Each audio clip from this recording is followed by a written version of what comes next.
Assalamualaikum warahmatullahi wabarakatuh. Berjumpa lagi dengan channel Kolom Santri, sebuah channel yang mungkin bisa menjadi sarana untuk tholabul ilmi. Baik, sebelumnya kami mohon maaf pada video kali ini saya dalam kondisi safar, sehingga barangkali video kali ini kurang maksimal, berbeda dengan video sebelumnya mungkin.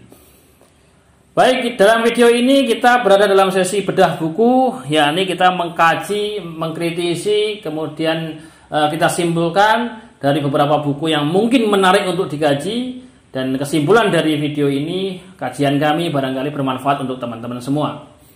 Untuk sesi bedah buku pada video kali ini kita membahas, mengkaji mengenai buku Akidah Akhlak untuk kelas MTS kelas 9. Secara umum buku ini bagus, layak dikaji untuk teman-teman usia tingkat MTS.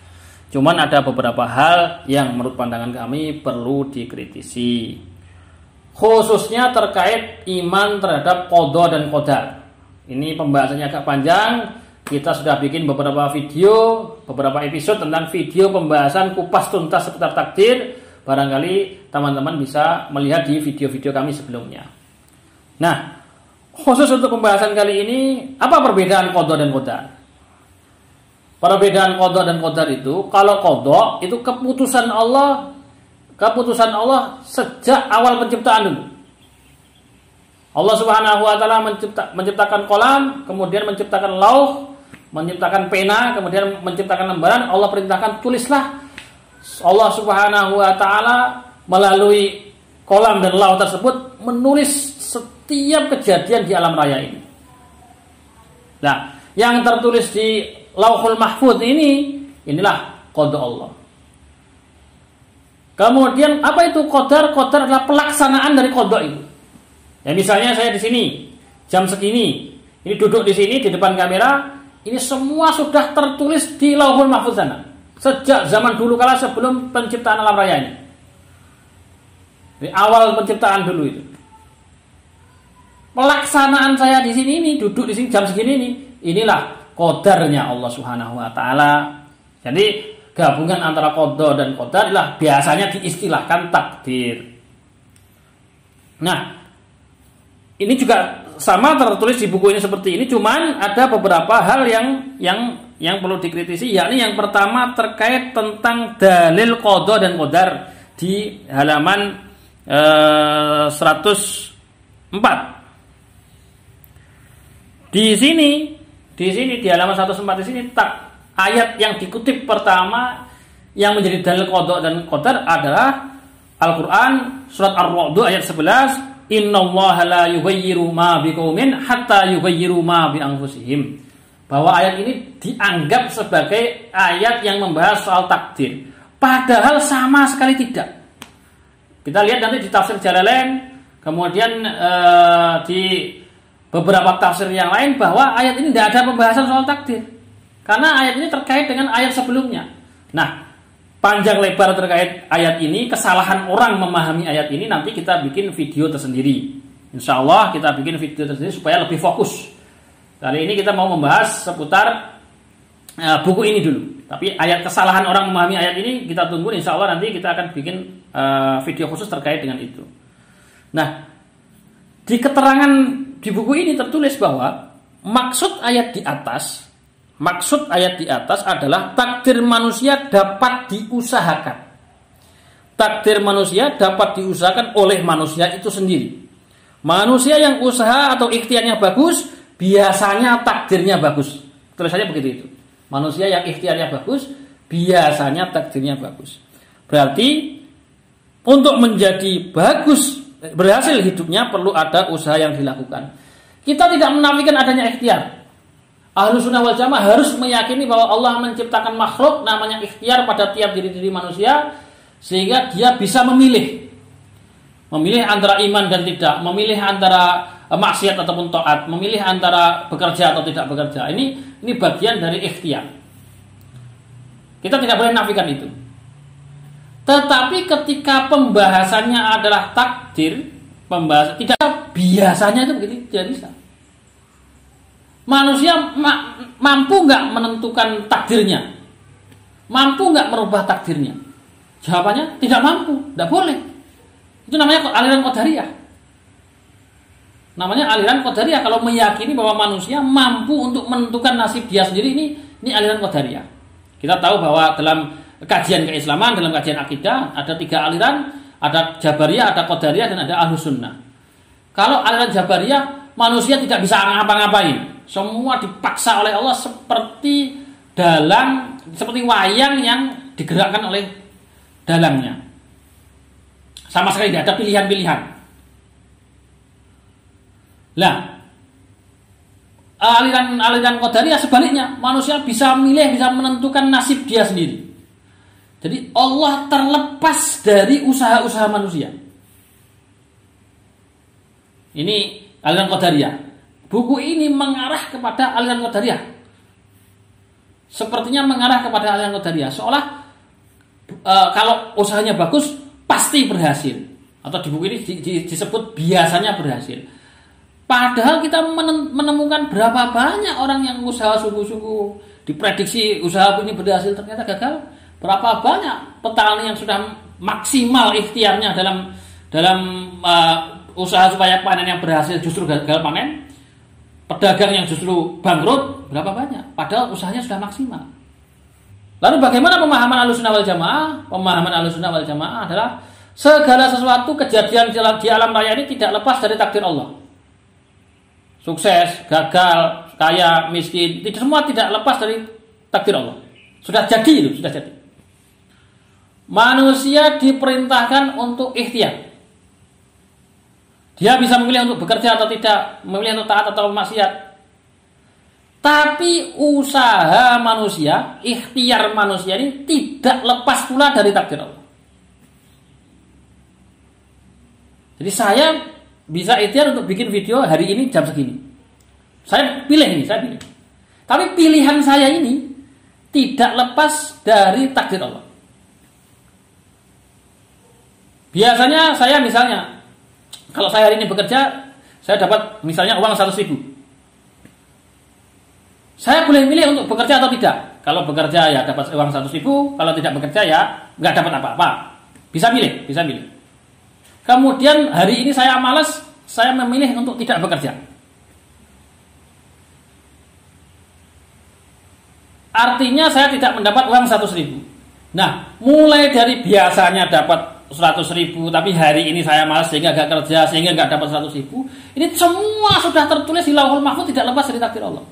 Jangan sampai orang mengatakan, kamu jangan malas-malasan. Kalau kamu malasan gak bisa merubah takdir kamu jadi kaya. Jangan begitu itu. Ini keyakinan yang keliru. Ini Qadariyah namanya. Jadi saya entah kamu bekerja atau tidak, semua tidak lepas dari takdir Allah. Tapi makhluk tidak boleh menafikan ikhtiar. Allah beri ikhtiar, bisa memilih. Nyatanya saya bisa milih bekerja atau tidak. Tapi ikhtiar saya, pilihan saya tidak lepas dari takdir Allah. Siapa sih yang kasih kerentak hati untuk malas? Manusia sendiri kan enggak. Allah juga.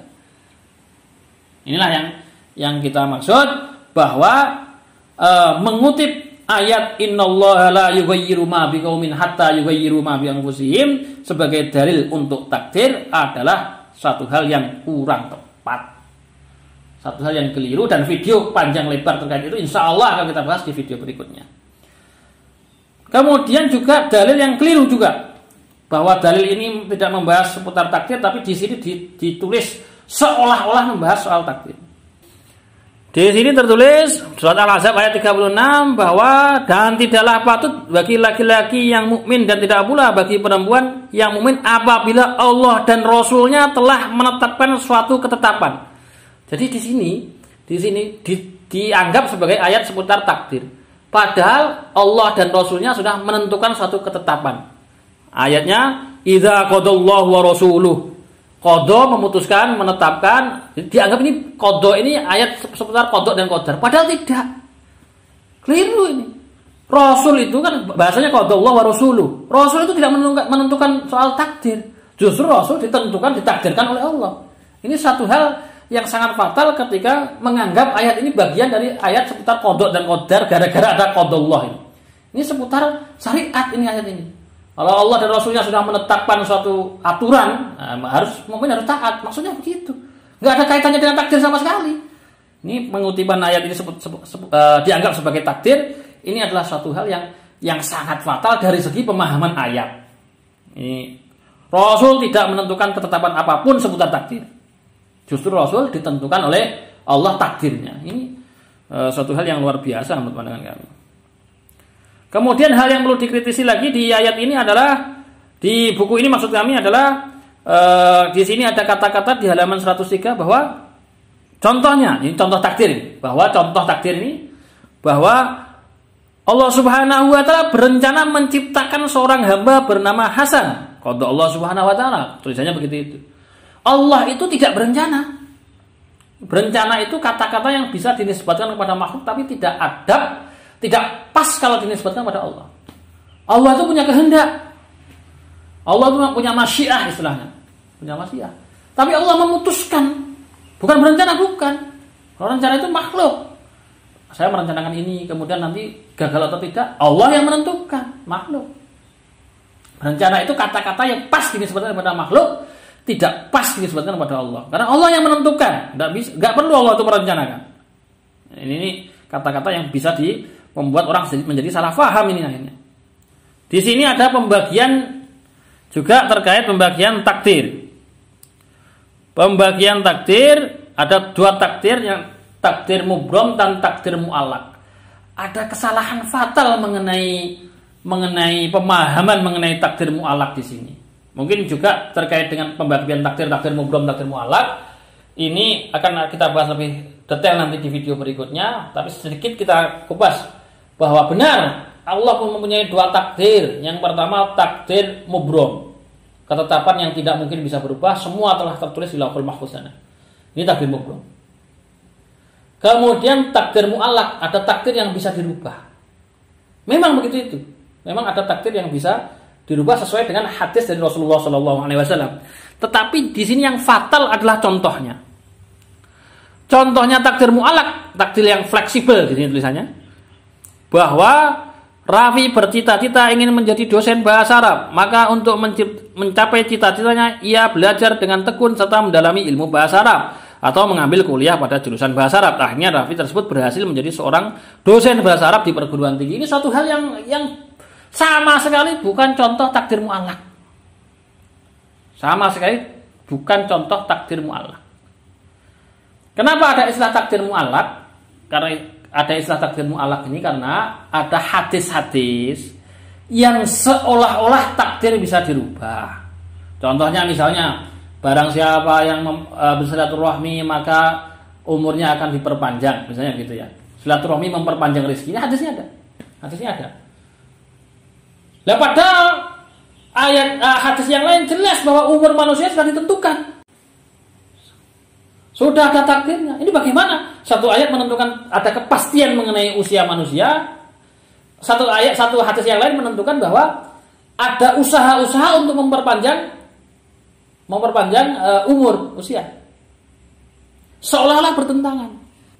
Nah, kemudian ada takdir mu'allaq namanya. Takdir mu'allaq itu adalah catatan takdir yang dibawa oleh malaikat di langit. Mu'allaq itu artinya digantungkan. Jadi di catatan takdir yang digantungkan, yang dibawa oleh lembaran-lembaran ini dibawa oleh malaikat. Di takdir mu'allaqnya tertulis bagaimana? Tertulis bahwa si fulan ini diputuskan usianya 50. Gara-gara dia silaturahmi, maka keputusan takdir mu'allaq berubah menjadi 60. Takdir mu'allaqnya begitu. Jadi takdir mu'allaqnya tertulis 50, hanya 50 usianya. Tetapi kemudian gara-gara dia silaturahmi, Allah panjangkan takdirnya usianya jadi 60. Akhirnya takdir mu'allaqnya dirubah dari 50 menjadi 60. Tapi perubahan dari 50 ke 60 ini sudah tertulis di Lauhul Mahfuz di takdir mubrom. Si fulan bin fulan tertulis takdir mu'allaqnya 50, lalu dia silaturahmi, kemudian dia diputuskan jadi 60. Semua itu tidak terlepas dari takdir mubrom yang ada di Lauhul Mahfuz. Ini contoh takdir mu'allaq, takdir mubrom begitu itu. Ujung-ujungnya tidak ada satupun yang bisa berubah di Lauhul Mahfuz, di takdir mubrom, gak ada yang berubah. Jadi contoh yang ditulis orang ingin bahasa Arab, ingin dia jadi dosen bahasa Arab, itu takdir mubrom tertulis. Kemudian juga dia belajar bahasa Arab di perguruan tinggi, tertulis. Belajar sungguh-sungguh sudah ada semua. Sampai dia benar-benar jadi dosen bahasa Arab, tertulis semua di takdir mubromnya. Takdir mu'alaknya, ini bukan contoh takdir mu'alak sama sekali. Nggak ada hubungannya dengan takdir mu'alak sama sekali. Fatal ini contohnya. Karena seolah-olah jadi semua hal, kalau takdir mu'alak contohnya begini nih, jadi qadariyah, betul ini pemahamannya. Usaha-usaha manusia itu betul-betul menentukan hasil dari takdir, padahal tidak sama sekali. Semua tidak lepas dari takdir. Ini memang memahami takdir ini harus dipikir jernih, tidak boleh terburu-buru. Dan teman-teman barangkali lagi-lagi kalau membahas soal takdir ini, keimanan ini seperti 1 tambah 1 2, harus yakin betul. Kalau kurang paham bisa ditanyakan di kolom komentar, silahkan. Kemudian di sini dibahas mengenai contoh-contoh qada dan qadar. Ibu Ani dan seterusnya ini sama sekali tidak terkait. Ya semua kejadian alam raya ini contoh qada dan qadar, nggak perlu ada contoh Ibu Ani dan lain sebagainya di buku ini. Semua yang kita bahkan waktu di sekolah, waktu saya duduk di sini, waktu semua tidak lepas dari qada dan qadar. Nggak perlu mencontohkan ada kejadian alam, gempa bumi, ya itu juga termasuk. Tapi memberi contoh seolah-olah itu saja ini mungkin juga membuat murid salah paham. Jadi perlu ada penekanan kepada siswa anak kelas 3 MTS bahwa semua tidak terlepas dari takdir mubrom Allah. Ada takdir yang bisa dirubah, ada takdir mu'alak. Tapi itu pun hanya takdir yang tercatat di langit sana, yang dibawa oleh malaikat, di mana takdir mu'alak ini tidak lepas dari takdir mubrom. Ini yang penting. Baik, kami kira itu video kali ini seputar bedah buku kita kali ini. Pasti ada hal-hal yang kurang difahami terkait ini, bisa bisa dijelaskan, diperjelas lagi di kolom komentar. Lagi-lagi urusan takdir, urusan iman, khususnya iman kepada takdir dalam pembahasan video kali ini harus seperti keyakinan bahwa 1 tambah 1 2. Harus yakin betul, mantap betul. Tidak ada yang lepas dari takdir Allah. Tidak, usaha-usaha kita ini hanya menjalankan perintah, tidak menentukan takdir sama sekali. Usaha, sekali lagi saya ulangi, usaha-usaha kita hanya menjalankan perintah untuk ikhtiar, perintah untuk usaha, perintah untuk amal, perintah untuk kerja. Tapi sama sekali tidak menentukan hasil dari usaha kita, itu kita sama sekali tidak bisa. Semua dari Allah Subhanahu wa taala.